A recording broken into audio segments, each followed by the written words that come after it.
बड़े साधक हुए हैं या तपस्या करते हैं जो लोग ग्रस्तकाय हो जाते हैं बिना अन्न जल की, जिस पद्धति पे आप चल रहे हैं, लेकिन आप में पूरी क्रांति और पूरी ऊर्जा रहती है। वो कारण क्या आप मानते हैं अपने अंदर से खुद सोच मतलब समझते?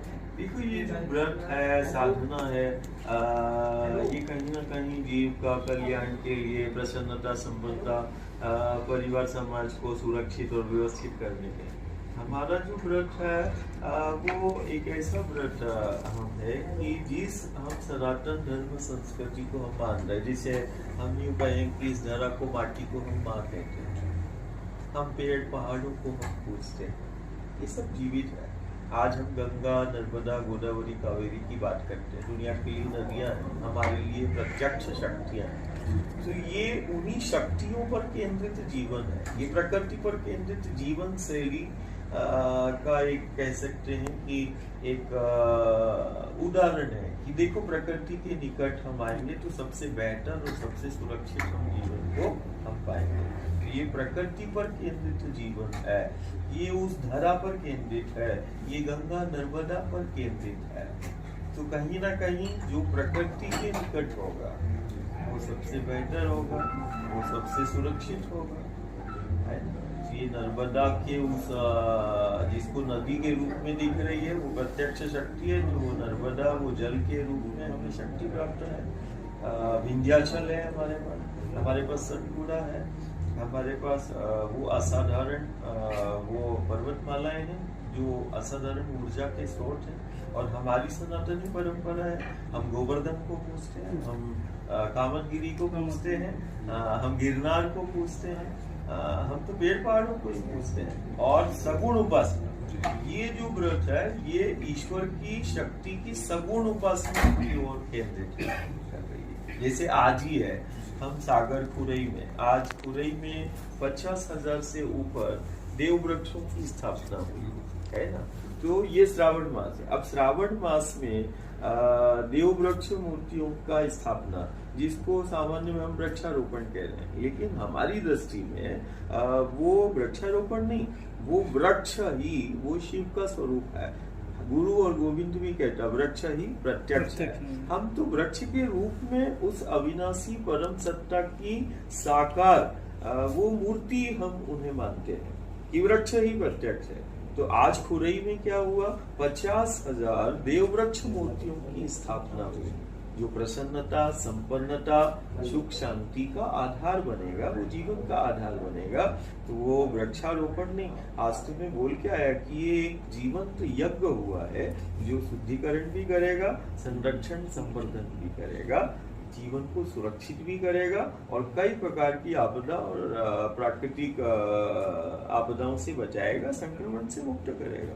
गुरुजी, आप अक्सर अपने प्रवचन में पंचभूत की बात करते हैं कि इन्हीं से जुड़ा आप, भूमि से, वृक्षों से, पानी से, नदियों से, तो क्या ये सिर्फ हम ही बात नहीं करते, हमारा जो सनातन है, हमारी जो संस्कृति है वो इसी पर केंद्रित है, धरा पर केंद्रित है, धेनु पर केंद्रित है, गंगा नर्मदा गोदावरी पर केंद्रित है। हमारी संस्कृति, हमारा धर्म हिमालय पर, विंध्याचल पर, सतपुड़ा पर, गिरनार पर, अरावली की पर्वतमालाओं पर केंद्रित है।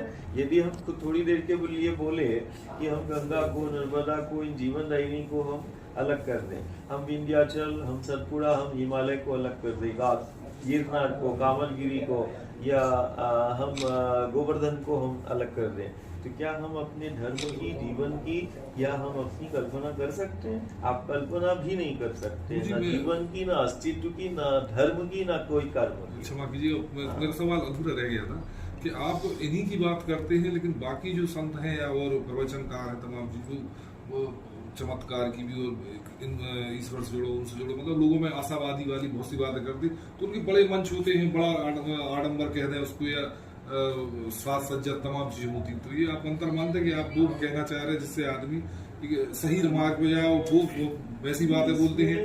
इसमें ये नहीं, ये सिर्फ हम ही नहीं कह रहे, हमारा धर्म, हर एक राष्ट्र का एक संस्कृति होती है, एक धर्म होता है।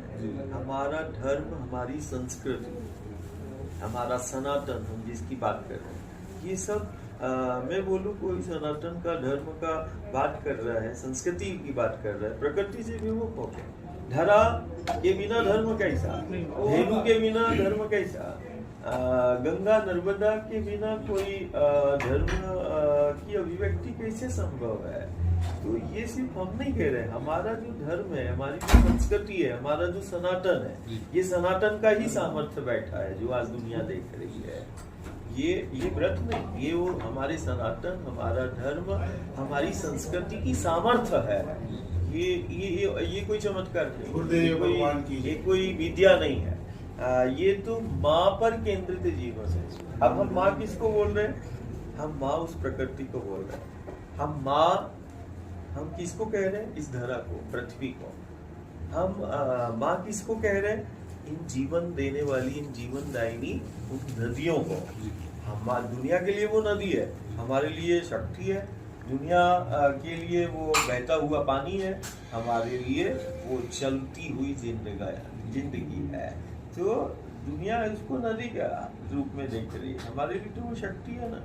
हमसे कोई पूछता है कि नहीं कौन सी शक्तियां हैं, तो हम बोलते हैं ना, गंगा है हमारे पास, नर्मदा है, गऊ है हमारे पास। जुड़ के देखो, सामर्थ्य देखो उसकी, गऊ की सामर्थ्य देखो। कोई गौ सेवा करके देखे, कोई गऊ की निकटता में आए, उसकी सामर्थ्य देखो।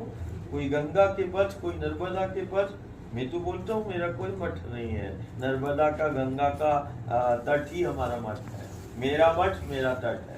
और सवाल ये कि बड़े बड़े उसका मैंने का 3250 किलोमीटर का, 4000 किलोमीटर के तट पथ, कितने बड़े जीवंत मठ है जहाँ से जीवन चल रहा है। तो ये सिर्फ हम ही नहीं, दादा ही नहीं कह रहा है, ये हमारा धर्म, हमारा सनातन, हमारा संस्कृति, ये उसी पर केंद्रित है। किसी ज्ञानी से पूछो कि बिना धर्म के, बिना धरा के धर्म कैसा, बिना प्रकृति के तुम्हारा अस्तित्व कैसा।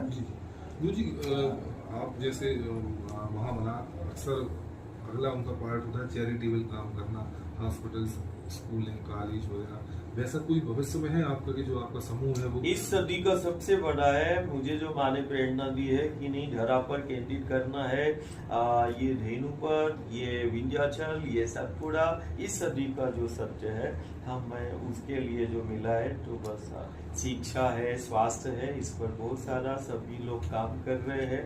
लेकिन जीवन और अस्तित्व इस पर है, टिका हुआ है।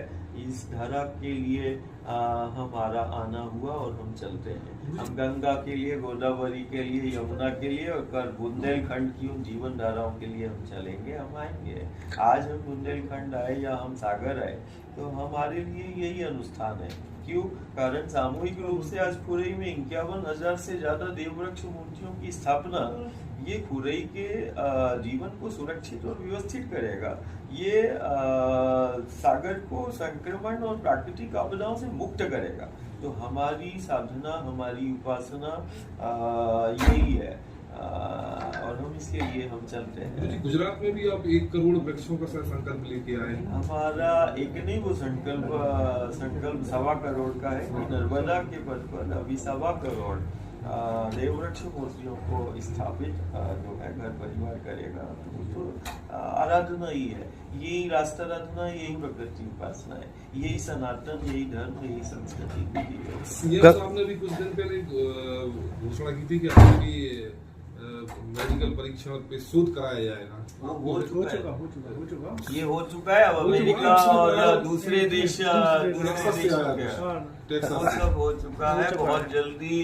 और अपना मध्य प्रदेश, अपना राज्य जो है, ये देश का, दुनिया का पहला राज्य बना है जिस पर प्रकृति पर केंद्रित और नदी पर केंद्रित जीवन पर जिसने शोध किया। ये सिर्फ देश का नहीं, दुनिया का पहला राज्य बन चुका है गंगा, जिसने नदी पर और प्रकृति पर केंद्रित जीवन को शोध किया। गुरुजी, गंगा जी मैली हो रही हैं, अतिक्रमण हो रहा, रेत का अभी तो जी नर्मदा जी मैली नहीं हो रही है। मैल तो व्यक्ति के अंदर है, जागरण जैसे जैसे आएगा शुद्धिकरण होगा। तो ना नर्मदा कि जल की स्वच्छता पवित्रता धीरे धीरे बढ़ रही है। रहा सवाल गंगा का या यमुना का, तो वो समाज की विसंगति है, इसमें शासन या सरकारों को दोष नहीं दे रहे। यदि गंगा मैली है तो इसका मतलब है कि समाज में विसंगतियां हैं। जिस दिन समाज में जागरण हो जाएगा, गंगा भी शुद्ध हो जाएगी, अविरल हो जाएगी। रहा सवाल कोई भी विसंगति या किसी भी प्रकार की छेड़खानी करती, ये समाज की विसंगति है।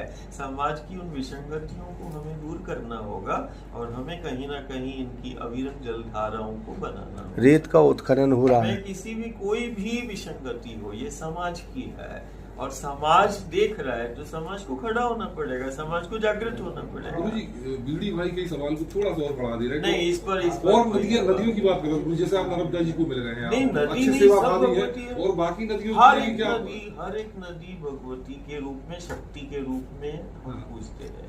हर एक भगवती उनके लिए भी काम करेंगे भविष्य में। निश्चित हम बुंदेलखंड की जीवन धाराओं के लिए, हमने पहले भी कहा, हम आएंगे। और आज मान लो वो 51,000 देववृक्ष मूर्तियां लगी हैं, तो ये कहीं ना कहीं हम देख रहे वृक्ष को लगाया, लेकिन उसी वृक्ष का संबंध वायु से है, उसी वृक्ष का संबंध मिट्टी से है, उसी वृक्ष का संबंध आपके जल से है। तो हमने तो वृक्ष को लगा के वायु का, हवा का, मिट्टी का और जल का संरक्षण संवर्धन किया है। आज कहीं ना कहीं वो आने वाले भविष्य में वही 50,000